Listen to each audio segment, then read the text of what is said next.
बिस्मिल्लाहिर्रहमानिर्रहीम। आज हम चैपमैन बुक का चैप्टर 5 सिंक्रोनस मोटर स्टार्ट करेंगे।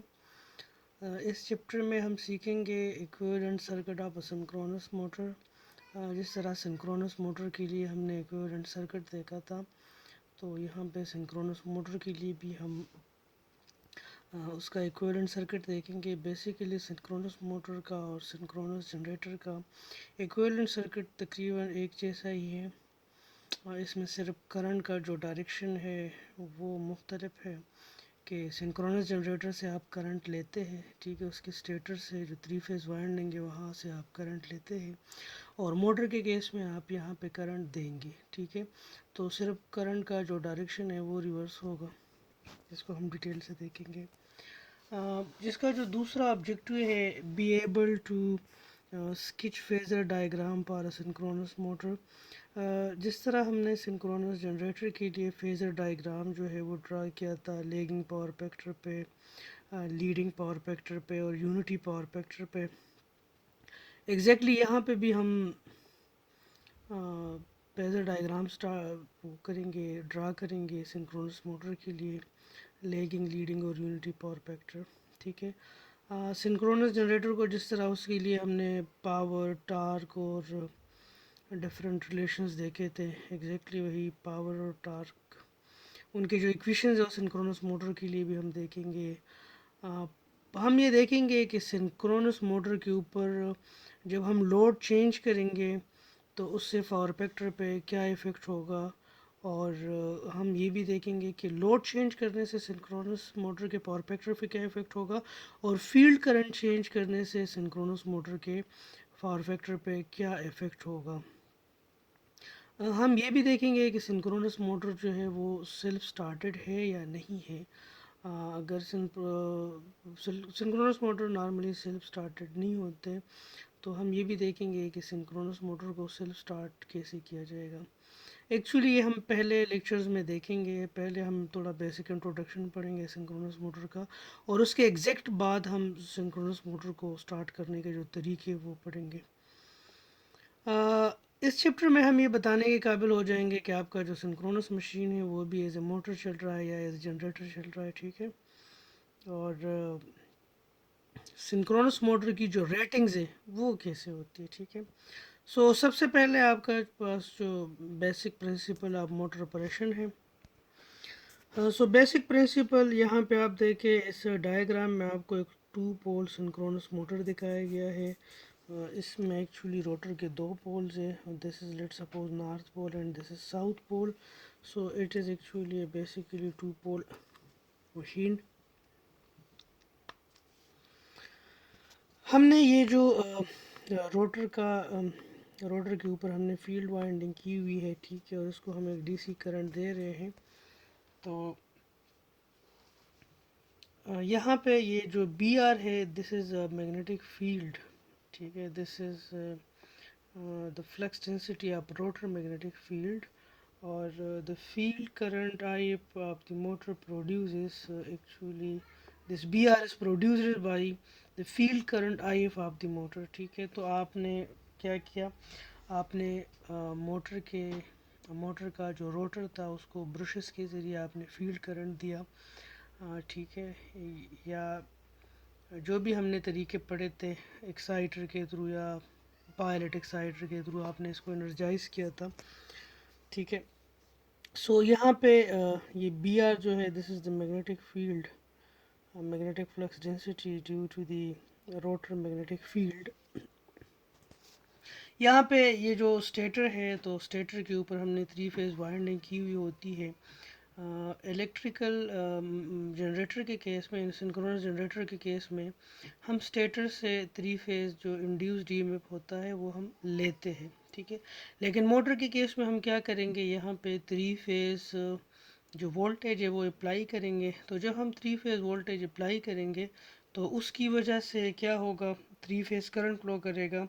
चैप्टर 3 में हमने देखा था कि जब थ्री फेज़ करंट जो है वो हम अप्लाई करते हैं मोटर के स्टेटर को, तो वहाँ पे उस करंट की वजह से एक मैग्नेटिक फील्ड जनरेट हो जाता है, और हमने ये भी देखा था कि वो मैग्नेटिक फील्ड जो है वो एक रोटेटिंग मैग्नेटिक फील्ड होती है। तो यहाँ पे this B is that is the magnetic flux density due to the stator magnetic field. So जब हमने स्टेटर को 3 फेज करंट से एनर्जाइज किया तो वहाँ पे एक रोटेटिंग मैग्नेटिक फील्ड जनरेट हुआ, और जिसको हमने बी इसका नाम दे दिया, ठीक है। और हमने ये भी देखा था कि इस रोटेटिंग मैग्नेटिक फील्ड के डायरेक्शन को हम कैसे रिवर्स करते हैं। तो हमने वहाँ पे मैथमेटिकली ये देखा था कि अगर हम 2 फेजेस को स्वेप कर देते हैं, तो अगर पहले आपका rotating magnetic field clockwise rotate कर रहा था, तो अब वो क्या होगा, काउंटर क्लॉकवाइज रोटेट करेगा। सो मशीन के स्टेटर को 3 फेज सप्लाई दी जाती है, जिसकी वजह से 3 फेज करंट फ्लो करता है। और चैप्टर 3 में ये सारी चीज़ें हम लोग पढ़ चुके हैं, ठीक है। हाँ, एक्चुअली यहाँ पे अगर आप देखें तो मशीन के अंदर दो मैग्नेटिक फील्ड्स मौजूद हैं। एक जो मैग्नेटिक फील्ड है वो रोटर का है, और दूसरा जो मैग्नेटिक फील्ड है वो स्टेटर का है। So now the field of the rotor will actually tend to line up with the stator magnetic field. जैसा कि आप लोगों ने देखा था कि अभी कॉमन ऑब्जर्वेशन है कि just as the two bar magnets will tend to line up if placed near each other, so like in the same way the field of the rotor will tend to line up with the stator magnetic field. सो यहाँ पर चूंकि stator का magnetic field जो है वो rotating है, और rotor का जो मैग्नेटिक फील्ड है it will constantly try to catch up, ठीक है। वो क्या करेगा, इसको कैच अप करने की कोशिश करेगा। सो यहाँ पे होगा क्या, क्या आपका जो रोटर का मैग्नेटिक फील्ड है वो स्टेटर के मैग्नेटिक फील्ड को कैच अप करेगा। सो यहाँ पे देखेंगे कि सिंक्रोनस मोटर की स्टार्टिंग कैसे होगी, ठीक है। सो हम इस चैप्टर के एंड में जाते हैं और फिगर 5-16 को देखते हैं। So this is figure 5-16, Chapman के बुक का 5-16 फिगर है।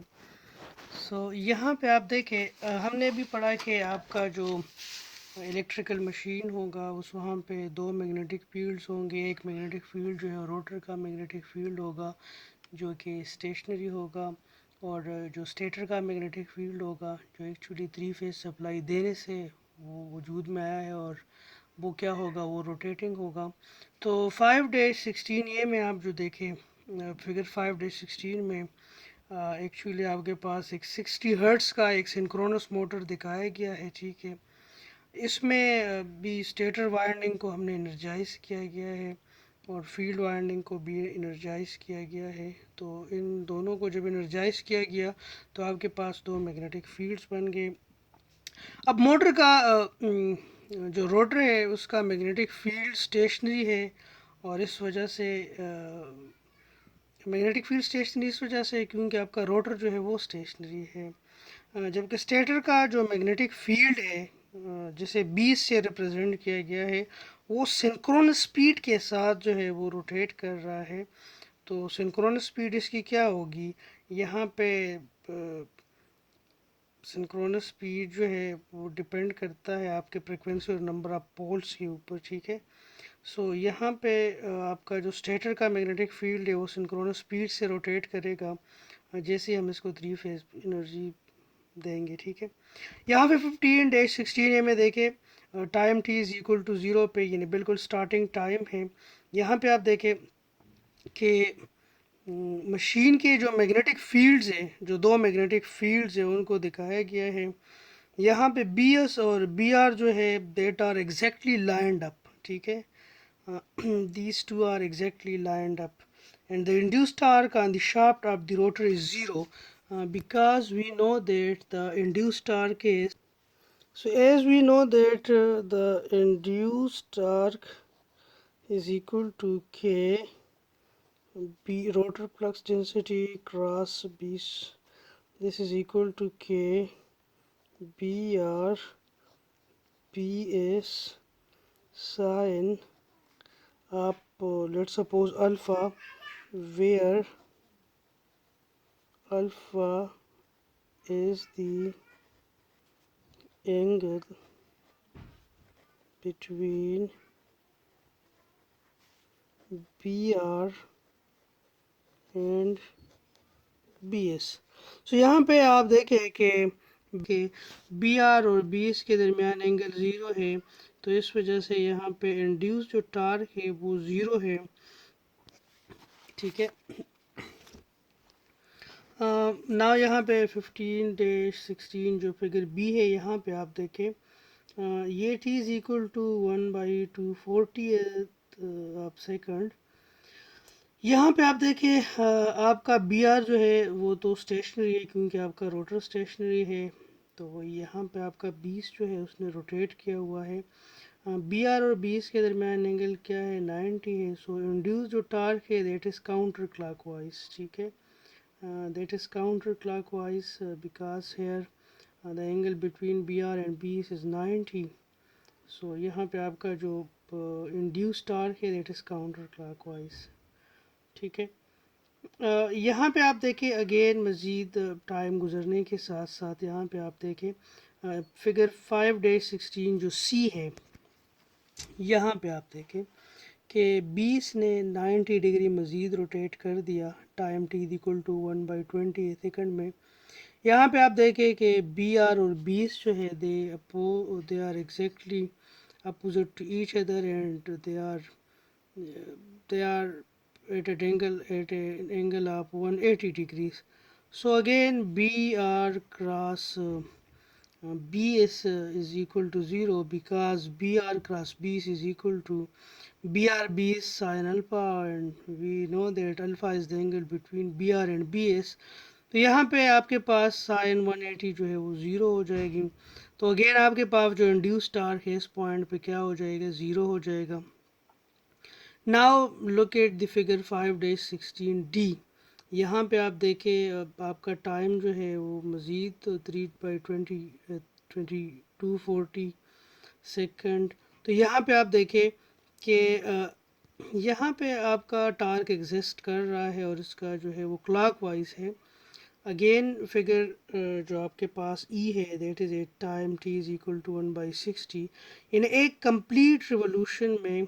ठीक है, आपका जो during one electrical cycle the torque was first counterclockwise and then it was clockwise, so the average torque over the complete cycle was zero. So what happens to the motor is that it vibrates heavily with one electrical cycle and finally overheats। Vibrate क्यों करेगा, क्योंकि देखिए पहले figure A में torque जो था zero था, फिर थोड़ा काउंटर क्लॉकवाइज हुआ, फिर ज़ीरो हुआ। ठीक है, काउंटर क्लॉकवाइज हुआ, फिर ज़ीरो हुआ, फिर क्लॉकवाइज हुआ, फिर इसने ज़ीरो हुआ, फिर काउंटर क्लॉकवाइज। तो आपका जो मशीन है जो रोटर है वो क्या करेगा, वाइब्रेट करेगा और उसकी वजह से वो हीट अप हो जाएगा और आपका जो मशीन है वो उसके जलने का ख़तरा है। तो इससे तो आपको एक आइडिया हो गया कि आपका जो सिंक्रोनस मोटर है ये एक्चुअली सेल्फ स्टार्टेड नहीं है, बल्कि इसको स्टार्ट करने के लिए आपको कुछ इनिशियल पुल की ज़रूरत होगी। ठीक है, तो अभी हम देखेंगे कि सिंक्रोनस मोटर को स्टार्ट कैसे किया जाए।